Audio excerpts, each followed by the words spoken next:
Betty and the Yeti by Ella Burfoot. Would you make friends with a scary, hairy Yeti?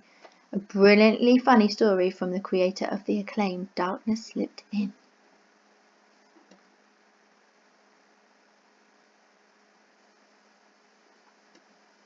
Betty has a little red sled that she takes wherever she goes.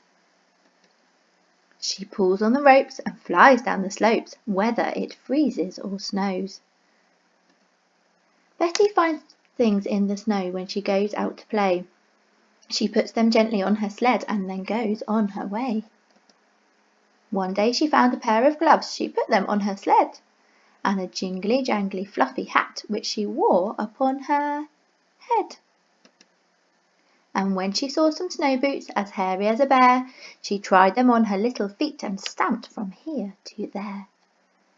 Then she found a woolly scarf all thick with twigs and leaves, and one enormous smelly coat that came right past her knees. "Do these clothes belong to you?" Betty asked the polar bear. "No," he said, and shook his head. "I don't need clothes to wear.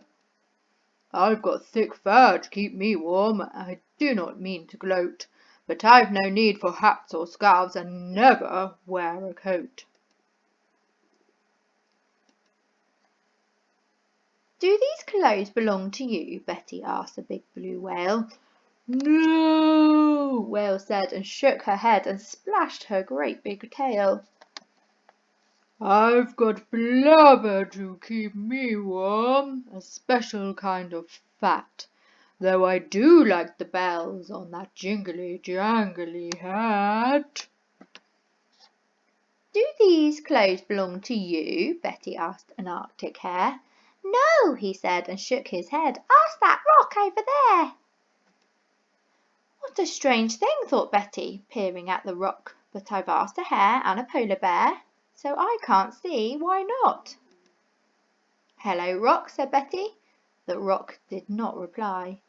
"Hello, rock," said Betty. The rock was very shy.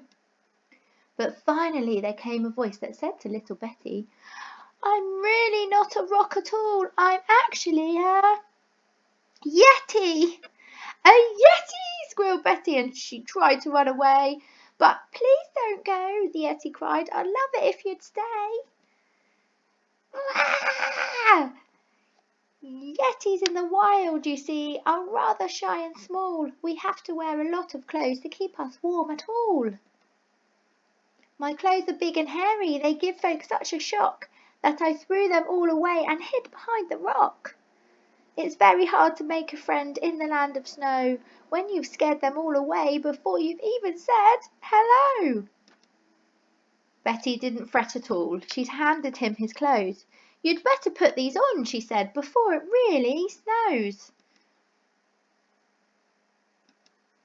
She took his muddy glove in her little mittened hand and talked with him and walked with him across the frozen land. Soon they met Betty's friends in the cold and snowy night, and the smelly hairy Yeti, well, he gave them quite a fright. But when they saw that Betty had hold of Yeti's paw, they knew they didn't need to be frightened any more. And the hare spoke up quite bravely in a loud and cheerful voice. "I'd befriend a Yeti, given half a choice." So Whale and Bear and Arctic Hare became the Yeti's friends. The Yeti kept his clothes on and was never cold again. Betty made a hat like his. She wore it every day, and when she went out on her sled, she jingled all the way. You won't often see a Yeti in the land of ice and snow, because unless they've met you once or twice, they're still quite shy, you know.